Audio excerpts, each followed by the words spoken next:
Hello everyone and welcome to Music Theory with Kim. In this installment of Analyzing Harmony, we're going to delve into Dream from Shin Megami Tensei on the Super Famicom. Before we get into any music theory, however, let's take a listen to the music.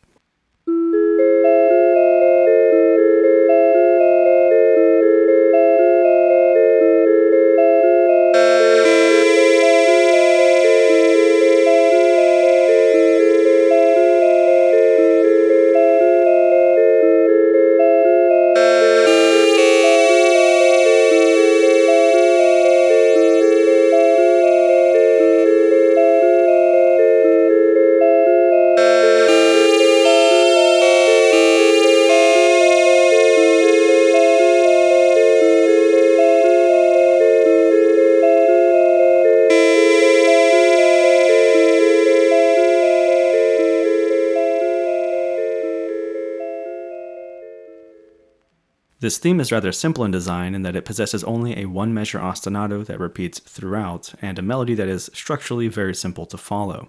The theory of it all, however, is not so simple, and that is because the tonality is E, but its mode is neither major nor minor. Instead, it's augmented, meaning that the tonic chord is of an augmented quality. Operating in the augmented mode can be pretty sketchy when it comes to determining a tonal center because augmented triads are, by default, unstable, and they are symmetrical. In this case, hearing E as the tonal center is largely a result of where E is placed metrically, how the second half of the ostinato is functioning, and the structural design of the melody. Since the melody plays a large role in reinforcing E as a tonal center and is also fairly simple to understand, let's take a quick look at it before we delve into the harmonic design, which is a bit more complex. The melody begins with an anacrusis of A ascending by leap to E.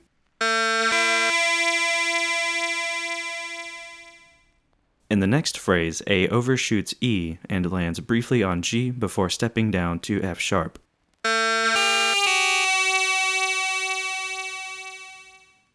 In the third phrase, A leaps up to G again, but then proceeds to move through the notes A, F sharp, and G before landing on F.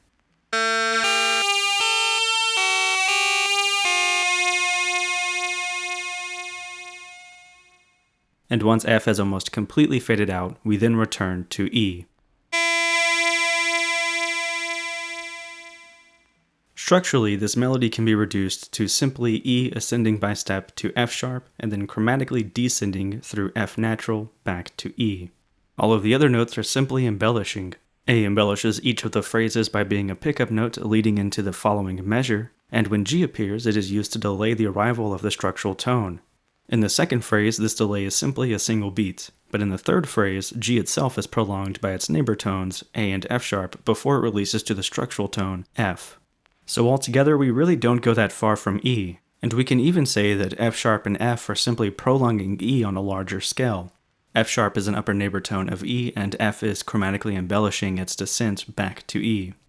E is clearly the goal of motion, and this elevates its stature, reinforcing the notion that E is the tonal center of this piece. With that in mind, let's now move on to the ostinato. In the first half of the measure, we have an ascending arpeggio of E augmented, or E major sharp 5, sounding the notes E, G sharp, B sharp, E. In the second half, we have the notes F, D sharp, B sharp, A.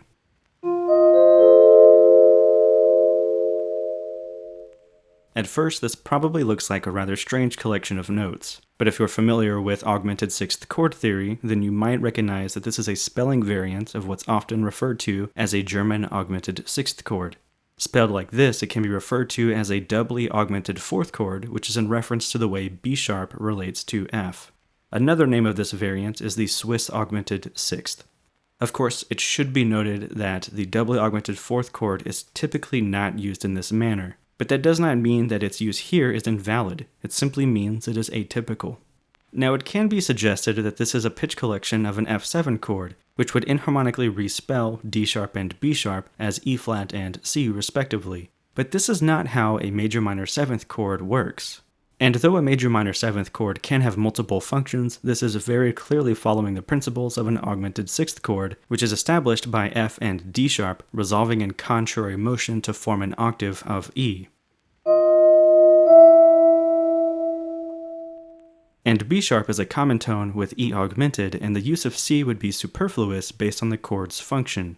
Speaking of function, this augmented sixth chord is operating as a prolonging neighbor chord of E augmented. Aside from B sharp, which is the result of oblique motion, every note in this second chord is a neighbor tone relative to E augmented. The lowest notes, E and G sharp, ascend in parallel motion to their upper neighbor tones F and A,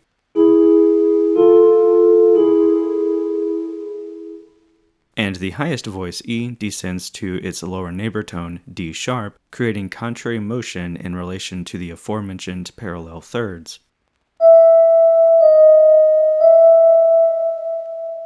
And when all of the counterpoint is heard together, we have the following.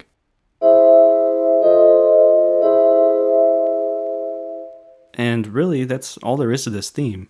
Once you get your head around what's going on with the notes, it's a really simple design. But it's also really cool because it obviously plays on the classic cliche of whole tone sonorities symbolizing dreams. Instead of actually sounding cliche, the theme changes up the design to create something rather eerie. This is because it doesn't actually use the whole tone pitch collection, which would sound something like this.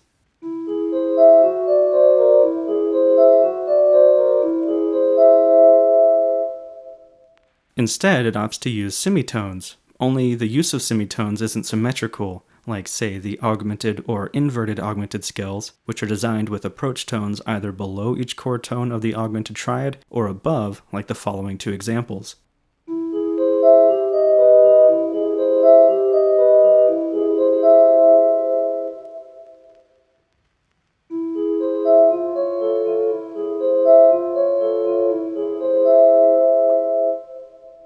Instead, it has an asymmetrical design that uses semitones both above and below the chord tones of the augmented triad.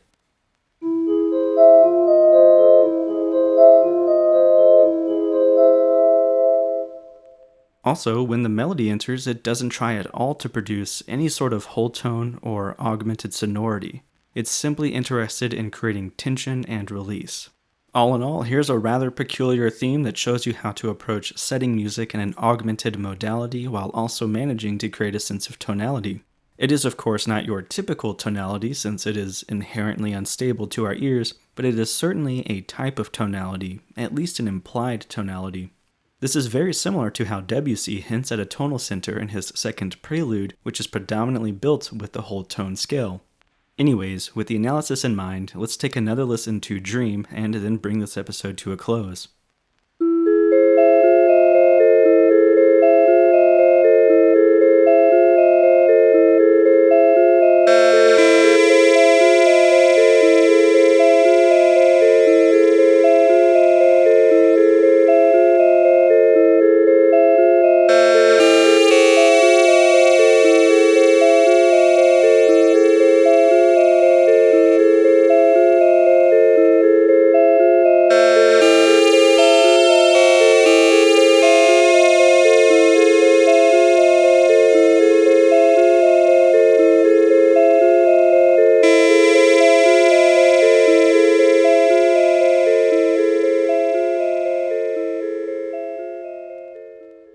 For those of you that are patrons, you can expect to receive a PDF containing this analysis. I do intend to create an exclusive video for you all that will discuss how this concept can be applied in both the major and minor modes. In the meantime, as my patrons, it is encouraged that should you have any thoughts or questions regarding this content, please reach out to me. For those of you that are not patrons but would like to support my endeavors, be certain to subscribe to the channel, like the video, comment below, and share the video as often as you can on social media platforms. If you find yourself wanting to take your support to the next level, hop on over to patreon.com/gim and consider pledging some coin. If you are not a user of Patreon or simply want to make a single financial contribution, you can do so via PayPal, the link to which can be found in the description below. These videos do take a lot of time and effort, so any support on your end is greatly appreciated. Either way, thank you for watching this episode of Music Theory with Gim.